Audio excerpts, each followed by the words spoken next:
Hello everybody. Today we are looking at this guy here. This will be a simpler review. It does come with some extra tips, but the cable is the cable that you get. It's a nylon cable. Not too bad. It's kind of tangly a bit. Looking at the units themselves, people have called these baby Philips X2 HRs. Because they kind of do, like, from this angle. If you could see, like, a really good close-up. The lighting is just not cooperating. Take this off. So overall, I've seen this kind of style unit before. You see this big venting there. There's the big vent in the back. I don't know if that's actually open. At the nozzle and that. It's a tapered design, but it kind of reminds me of the Cordon Mages that we did a long time ago, the devil ear and stuff, without the thing on the back. Kind of that round with the nozzle sticking out of it. That's what reminds me of it. So anyway, I'm going to put this over here. Forgive my breathing. It's not the easiest thing right now, considering the heat, humidity level, and my other problem I briefly mentioned in another video. I'm doing my best right now. I've got a ton of stuff. At least, you know, I'll be taking longer and, testing stuff out. We got some toucans on the way. We got a Monitor 80s on the way. Got a bunch of stuff on the way. So here they are. They look decent nylon cable. Nylon cables tend to be like tangly, especially stiff ones like this. But overall, it's strong. So it's got some good build quality, durable. Obviously, what cons would I give this? Now it does come with tips, but there's no pouch or anything else with it. Still, overall, as you can see from that picture, it does kind of remind me a little bit of the Philips.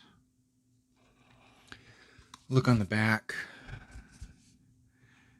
Okay, so 18 ohms, 20 to 20 kilohertz, 109 decibels, maximum 110 decibels per milliwatt, distortion 3%, maximum rated power 10 milliwatts, and you get what they call their easy chips. And the chips are decent, to be honest. They work well. I would actually use them on other ones. So, timbre with this. Timbre with this is overall it's decent. Little metallic. Depending on your music, depending on how you're using this. Again, just like the other ones, the treble is politely tuned. Not a lot of sparkle. There is decent detail, but there's not a lot of sparkle. There isn't splashiness. Overall, these are kind of smoothed over, kind of a mature V shape.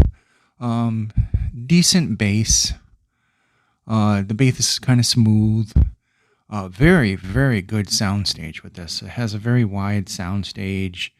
It's extremely open and airy sounding. Decent imaging overall.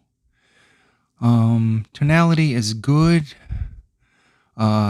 It's kind of, I don't know. These are kind of a mature V shape. They're good. They got some good dynamics. They're smoothed over a little bit. Not the greatest in detail. But overall, these are what we would call fun sounding. So these are definitely fun sounding. Definitely dynamic. Male and female vocals both sound very good. There's some decent vocals there. They seem to be forward. They have some good detail to them. They, of course, are warm. There is bleed from the bass. And other than that, that's basically all I can say about these. It's a fun sounding pair of IMs. For the price, they're decent. They wouldn't be on my top 10 list, that's for sure. But overall, if I wanted to grab something that was kind of tuned, just, smooth and fun sounding, not something for critical, just to grab something like you would grab a wireless pair to take to the gym or something like that. It would be these. Definitely would grab them for that. They do have a fun sound, and with that, even though I find, that they're not on my top 10 list, they're still decent. They're still overall decent. Now, I haven't changed the tips. Obviously, we can't do nothing about the cable unless we modded them. I haven't changed the tips. These are like narrow bore tips.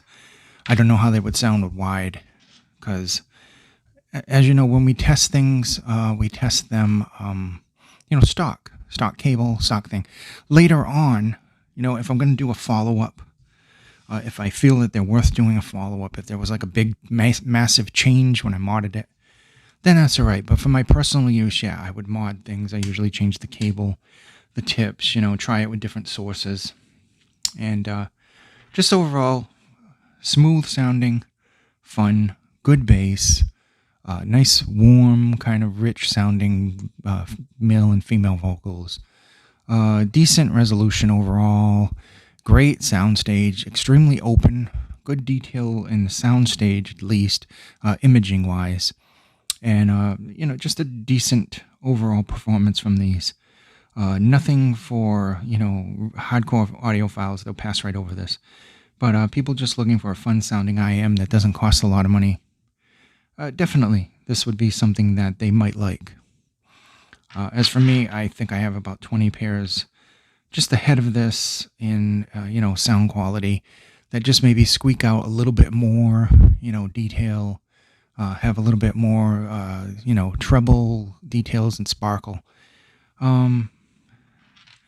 But, people will like these. I'm pretty sure they'll like these. It's decently made. Whizzer makes a decent quality product. So overall, I have to give it, a decent mark for the price. And that's basically it. I hope this video was informative. And maybe next week I'll get to some more videos. For now, I think it would be best if I just take a little rest. And thank you so much for watching. Please be safe.